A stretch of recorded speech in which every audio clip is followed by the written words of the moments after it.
I drove from Chicago all the way down here, got here last night. It was like 30 degrees and raining, terrible weather. Next day it's 60 degrees and sunny, so I thought I'd make this video. Perfect timing. I'm going to be showing you guys how to race the 10-speed Mustang. This even applies for the new 2024 models because they have a 10-speed too. It's exactly the same, if not very similar. All you manual owners, especially you MT82 guys, are like, you just let it shift. What are you talking about? Nah, you don't just let it shift. There is a special way to do it because one mode in this car is way quicker than another mode, and it's tested by me, tested by Hydra personally. You 10-speed Mustang owners, you should not be losing to a scat pack. A stock scat, even if the scat has mods, you still shouldn't be losing to it. You guys were probably driving it wrong, so I'm going to be showing you guys how to do that today. It's pretty simple. There's a few ways, but I'm only going to show you, I think, one or two because it's the easiest and probably the best way to do it. Dusty. First step, make sure your trans is up to temp. It's at about 170 right now. I like to start messing around with the car when it gets to 150. Alrighty, so we're going to start with S. I don't know why it's labeled S. It should be labeled M because if you press any of these pedals, it will stay in that gear. So if you floor the car and you forget to shift up, it will redline the piss out of your car. It will not shift for you. But if you all of a sudden need to brake really hard and come to a complete stop, it will downshift for you. I don't have a check engine light. The car's in accessory mode. So let's come down here and put the car in. Damn, that was a big boat. Alrighty, so let's come down here to the modes and let's put it in Sport Plus. So that's 2 clicks. So if you put it in Sport Plus and you're just in drive, it will hold the gears longer, it will shift quicker, the throttle response will be more sensitive. Pretty much the same as Sport, but if you're in drive and you enable the paddles, it will shift up and down for you if you forget to shift. But again, if you're in Sport and Sport Plus and you enable the paddles, it will not shift for you. So this overrides any mode.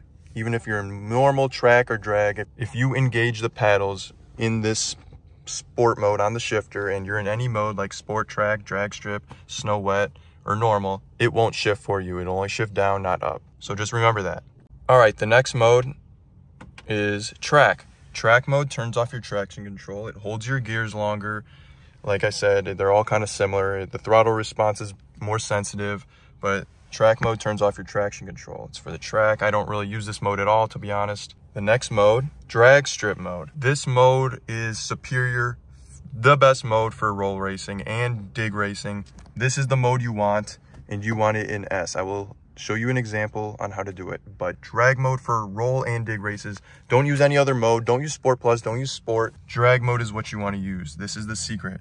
It's been tested by me. It's literally like you got extra horsepower. You're using all of it. When it shifts, it doesn't lose torque. It doesn't lose momentum. When it shifts so aggressively in drag mode, it literally lurches you forward. Every time the car shifts, I look over at my opponent. Every time it shifts, it literally just jumps. It jumps in front of scat or whatever I'm racing. I don't drive in drag mode all the time. I don't drive in it. I don't cruise with it. I cruise in sport, but if you're racing, drag mode is what you want to use. We can go to the next mode that no one uses, snow wet.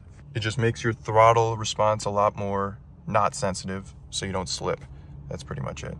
But again, with any of those modes and you have sport on the shifter and you engage the paddles, it won't shift for you. It'll only shift down if you need to emergency stop or stop to do a stop sign or a light, but it won't shift up for you, so it'll redline the piss out of your car. This is how you roll race. I'm going to tell you and then I'm going to show you. So first I'm going to be telling you guys how to do it, then I'll show you an example. We're going to go with a 60 roll, same thing for 40. So take the PRNDS, the shifter boot, put it all the way down to S, enable drag mode, turn off the traction once. You can turn advanced track off if you want to, but I like doing it once. It doesn't really affect it either way. Traction off once, shifter into sport, and drag mode. So when you're at 60 miles an hour, drop it to the lowest gear, enable the paddles, whatever gear you're at, make sure. So when you're at 60 miles an hour, drop it to third gear. That's the lowest gear for the 10 speeds, if you're stock and stuff. 60 miles an hour, third gear. The car honks 3 times. On the third honk, floor the car, pedal all the way down to the floor, shift this boot, which I'll show you.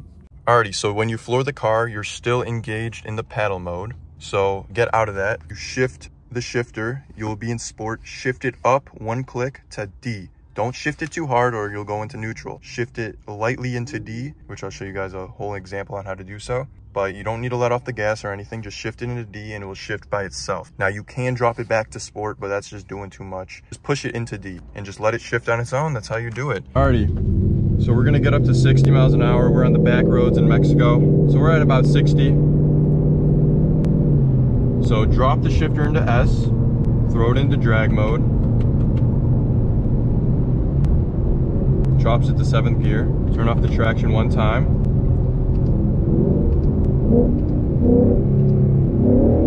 Now we're at 50 miles an hour, but same thing. 3rd gear, floor it, then shift it back into drive.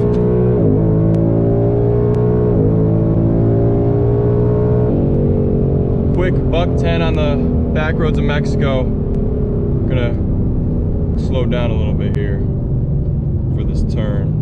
Even though we got the best tires on, Michelin Pilot Sport 4S's. So that is how you do it. As you can tell, it's kind of coasting in the gears, holds the gears longer. I did shift it back into drive a little late. Usually as soon as you floor it, you just want to shift it right back into drive. You don't have to wait till it's about to redline like I did there. But like I said, just shift it back into drive really slowly, just a little tap right when you floor it. So we can do it one more time here. We'll do a 40 roll. So like I said, a 60 roll, do it from 3rd gear. 40 roll, do it from 2nd gear. All right, so we're gonna do a 40 roll here in Mexico, right after this corner. So like I said, drop it into sport, put it in drag mode. Hopefully you guys can see that. Turn off the traction. So we're at 40 miles an hour here. So 40 roll, remember, 2nd gear. So we're at like 33. We can get up to 40 here. And then, ooh.